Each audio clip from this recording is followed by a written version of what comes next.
Yo, I'm Ethan. At 25, I'm settled in a cozy town right outside Pittsburgh, Pennsylvania. Manual work has always been my jam. While my old pals went off to universities or snagged office jobs, I poured 6 years into stashing cash and soaking up all I could about landscaping. If you're into crafting or tinkering with your hands, hit me up in the comments. My big dream was to kickstart my own lawn care and landscaping outfit. A couple of months ago, I made it real. It's pretty basic so far. I've got a creaky old white Chevy van that groans when I turn the key, a used mower I fixed up, a few clippers, and the cheapest leaf blower I could snag. But you know what? They get the work done, and that's the key. I christened my small operation Green Haven, even whipped up some flyers and passed them around town. Early on, my client list was just family and a handful of neighbors. I wasn't exactly raking in the dough. Truth be told, most gigs were freebies or whatever people could spare. I knew earning a solid rep would take patience. One day, I was hunched over a wobbly desk in my living room, organizing my gear, doubting if I'd ever score a legit client. Then my phone pinged with an unknown number. I picked up with a quick, "Hey there." A steady, self-assured voice came through. "Hi, my neighbor passed along your contact. I need someone to handle my lawn. Are you free?" I bolted upright. "Definitely, I can stop by tomorrow if that's good for you." She shared her address, and after hanging up, I just gawked at my phone for a sec. That was it, my first proper job. Next morning, I tossed my tools in the van, pulse racing, and drove to the spot she gave me. Pulling up, I was floored. It was a stunning, sprawling home in one of the ritziest areas nearby, elegant but not flashy. The kind of lawn where a single misplaced blade would scream for attention. I hopped out, took a deep breath, and coached myself, keep it cool. Act professional. I strolled up and pressed the doorbell. Moments later, she swung the door open. I can still picture her, early 40s, tall, poised, dressed casually but with that understated vibe that whispers wealth. Dark hair tied back neatly, tiny earrings, just a hint of lipstick. "Hi, I'm Emily," she said with a friendly grin. "You must be Ethan." "Yes, ma'am. Thanks for getting in touch." She chuckled lightly. "No ma'am needed. Emily's fine." She walked me through the yard, pointing out areas she wanted mowed and spruced up.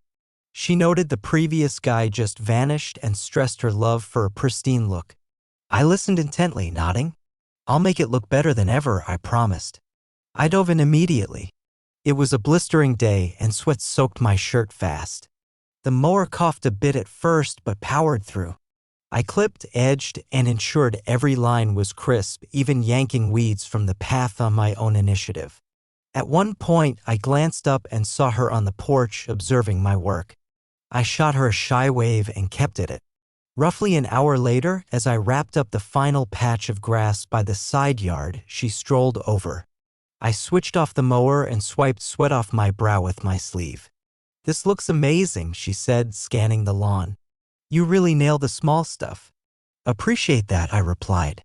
"I treat every yard like it's mine." Then, with a sly tilt of her head and a teasing smirk, she dropped a line I won't forget.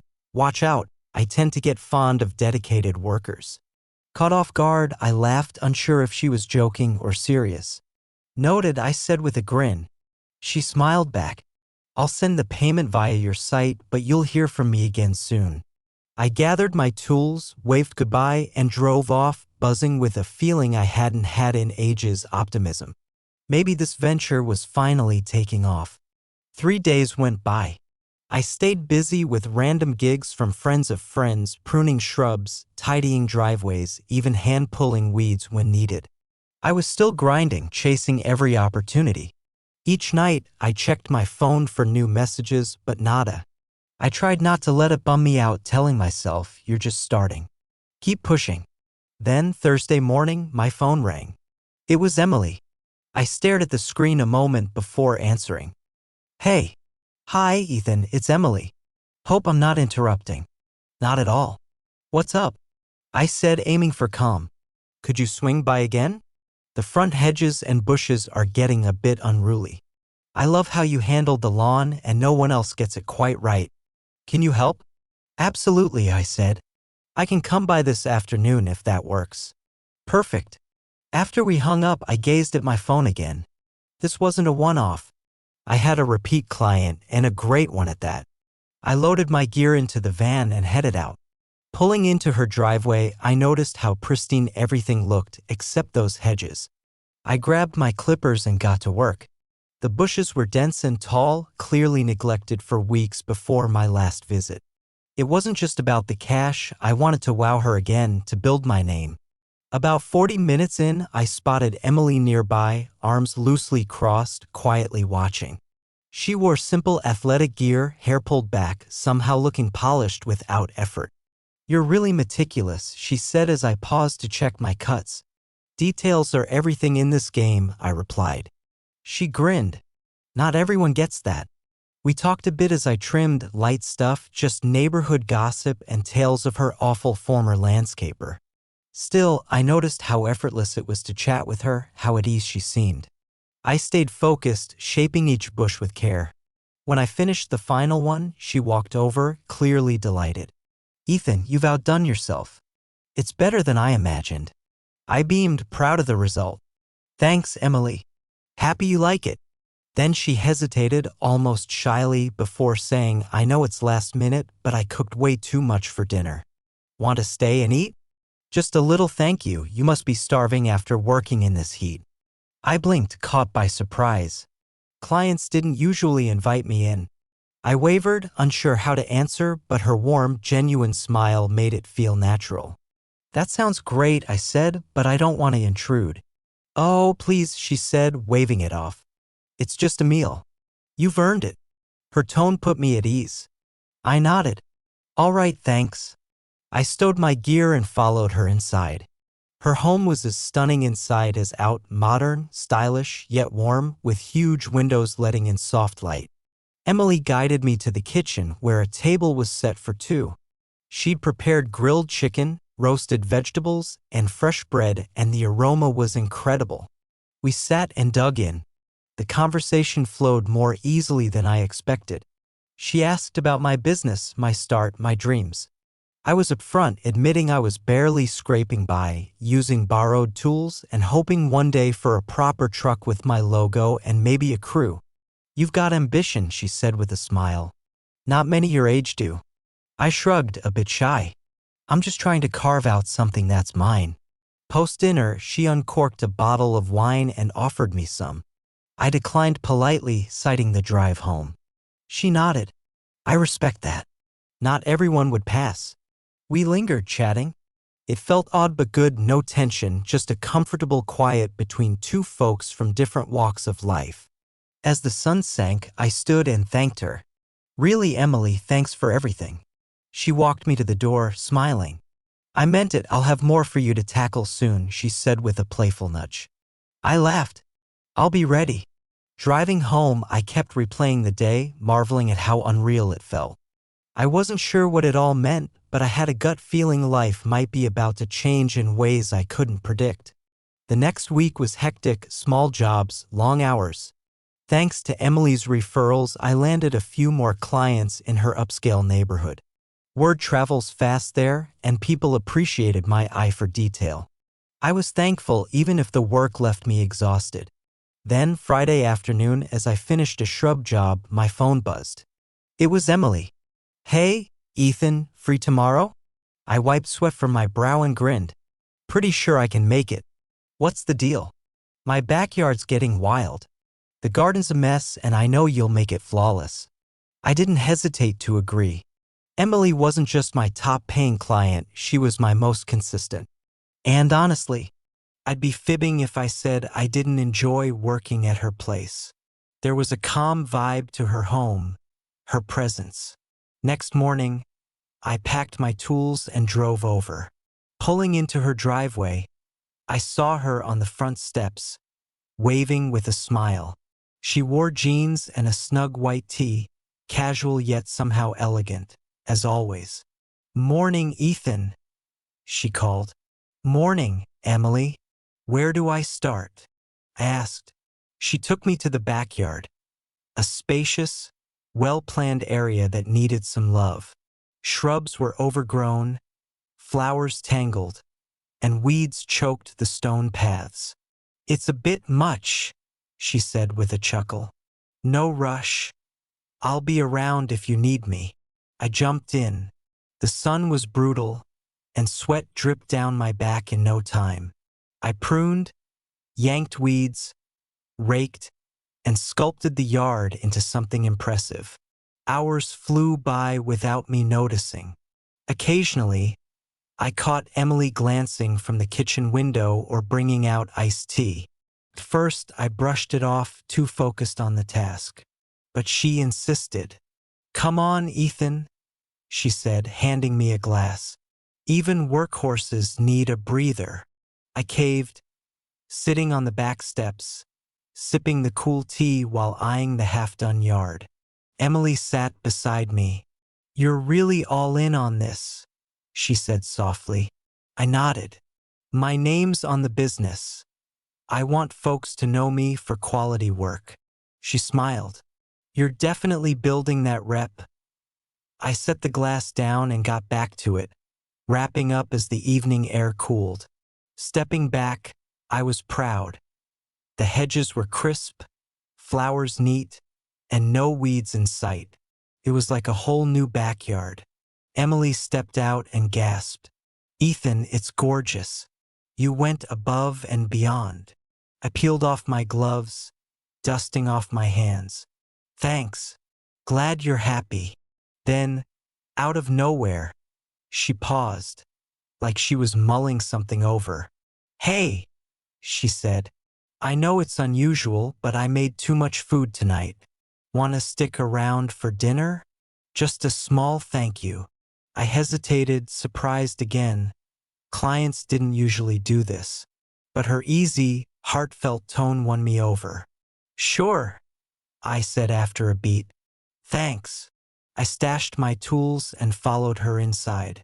The house felt different in the evening glow, cozier, more welcoming. Soft music drifted from a living room speaker, and the scent of roasted chicken and veggies filled the air. We sat at the kitchen table, picking up our last chat like no time had passed. I shared stories of my childhood, my choice to start the company, and the struggle of making it work on a shoestring budget. Emily listened intently, nodding, asking smart questions. It didn't feel like chit-chat, it felt genuine, like two people connecting. "You're pretty gutsy," she said at one point. "Not many would take that kind of risk." I laughed, not sure if it's courage or just hard-headedness. Dinner done. She opened a bottle of wine. "I know you don't drink and drive," she said with a teasing grin, "but I'm pouring myself one." I chuckled. "Go for it." It was dark when I stood to leave, thanking her for the food and company. As I headed to the door, she followed, lightly touching my arm for a moment. "I meant it. You'll hear from me again," she said quietly. I nodded, my heart picking up, though I wasn't sure why. "Night, Emily." "Night, Ethan." I walked out into the crisp evening breeze, hopped into my van, and paused for a moment before starting the engine. That night had a unique vibe, like the start of something I couldn't quite pin down. I didn't dwell on it too long, just grinned to myself and drove home. The following weeks fell into a steady groove. I hustled hard, taking every gig I could snag, working from dawn to dusk most days. But when Emily called, I always carved out time for her. It wasn't just her generous payments, though those helped. Honestly, I loved working at her place. Our chats were even better. Emily was unlike any client I'd had. Her quiet confidence and poised demeanor somehow made the grueling hours feel lighter. Pulling into her driveway, I'd always see her warm smile, and it instantly made the day smoother. One humid late summer afternoon, my phone rang with her name. "Hey, Ethan, I bet you're slammed, but my patio's desperate for a solid power wash. The last guy totally botched it. I'll swing by tomorrow, I replied without hesitation. The next day, I hauled the rented, clunky power washer to her place. The sun was relentless that afternoon. I lugged the machine across the stone patio and got to it. Partway through, Emily stepped out with 2 chilled water bottles. "You're gonna fry out here," she teased, tossing one my way. "I've survived worse," I said with a smirk, mopping sweat off my brow. Emily lingered nearby, casually propped against the patio railing, watching me work. Our talk stayed light and easy, but something felt different now. A subtle change. Fleeting looks, quiet pauses. "You know," she said after a bit, arms resting on the rail, "nobody's ever taken such care with my yard. It's clear you're passionate about this." I nodded, eyes on the grime I was blasting off the stone. "I'm building something real. Every job matters." She went quiet for a second, then added, "It really shows." When I finished, the patio gleamed like it was brand new. I packed up, exhausted but proud. "This is incredible," Emily said, stepping onto the spotless stone. "You've earned a breather. Wanna come in for a bit?" Her tone wasn't flirty, just relaxed, but there was a hint of something deeper I couldn't brush off. I paused briefly before nodding. "Yeah, sure." Inside, she gestured to a stool at the kitchen counter while she poured herself some wine. I grabbed a water from the fridge. We chatted about life and work. She shared she'd been married once but had been on her own for years now. Her voice calm and honest, no trace of regret. I opened up about my parents' modest home, how my dad taught me to build things as a kid, and my dream of owning a place someday. "You'll make it happen," she said, her tone firm, like she truly believed it. It was getting late, so I stood to head out. Emily walked me to the door but stopped me just before I left. "I've been thinking," she said, her eyes meeting mine. "No pressure, but I'd like to invest in your business. I see how much it means to you, and I believe in your vision." I froze. "Emily, that's beyond generous, but I'm not sure I can take that kind of help." Her smile was soft. "No need to decide now. Just mull it over. I want to support you." I stood there, speechless. Nobody had ever backed me like that. I nodded slowly. "I'll think it over. Thanks, Emily." "Any time," she said gently. "Night, Ethan." Night. I headed to my van, my thoughts spinning. Part of me wanted to refuse on pride alone. I'd built this from scratch. But another part saw the potential. New gear, a better van, bigger gigs. I drove home in silence, her offer weighing heavy. The next few days were rough, some of the toughest since I started. Sleep barely came. My mind wrestled with the what-ifs. I was proud of scraping by on my own. Every small victory felt earned. But Emily's offer was legit, a chance to leap forward fast. By Wednesday, I knew I needed to face her. I called and asked to stop by. "Sure thing," she said, her voice welcoming. "I'll be here all afternoon." Later, I parked in my usual spot, nerves churning, and approached her door. Emily greeted me with a smile. "Hey, Ethan." "Hey, Emily." She led me to the kitchen and we sat at the table. The vibe was relaxed, but she seemed to sense the serious talk coming. "I've been chewing on your offer," I started. "I can't thank you enough. Nobody's ever had that kind of faith in me. Not even family." She nodded, listening quietly. "I'm in," I said, "but it's gotta be a loan. I won't take charity. I'll repay every cent, plus interest." Her smile warmed. I respect that. Honestly, I expected nothing less. We shook hands across the table, and something clicked. It wasn't just a deal, nor was it romantic, just a deep, mutual respect, a shared understanding. The weeks after were a whirlwind. Emily sent the funds, and I hit the ground running. I bought a newer van, slapped my logo on it professionally, upgraded my tools, and got equipment for bigger, better-paying jobs. I even brought on a part-time helper. The business skyrocketed faster than I'd dreamed. By season's end, my client list was packed, and I was booked weeks out. Word spread quick. I wasn't just some guy with a beat-up mower anymore. I was running a legit company. Emily remained a top client. Sometimes after a job at her place, we'd chill on her back patio, sipping iced tea, chatting about life, and watching the sunset over her freshly manicured yard. I kept my promise, paying her back monthly. She never mentioned the money, never pushed, but I stayed on track. Our bond stayed what it always was: friendly, professional, no blurred lines or hidden vibes. We both knew what we had was unique, simple, and didn't need complications. By year's end, my business had grown beyond my wildest hopes from those early days. I'd saved enough to start eyeing a house of my own. One afternoon, after what must have been my 50th job at Emily's, she strolled over as I loaded my gear. "You've really made it, Ethan," she said, pride in her tone. "Couldn't have done it without you," I confessed. She smiled. "You'd have gotten there. I just gave you a small push." I laughed. Best push I could have asked for.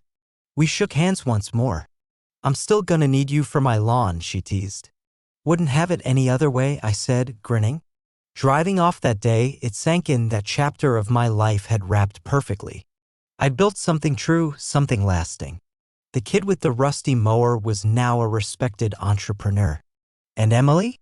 She was the one who, out of the blue, walked into my life and gave me the confidence I needed most.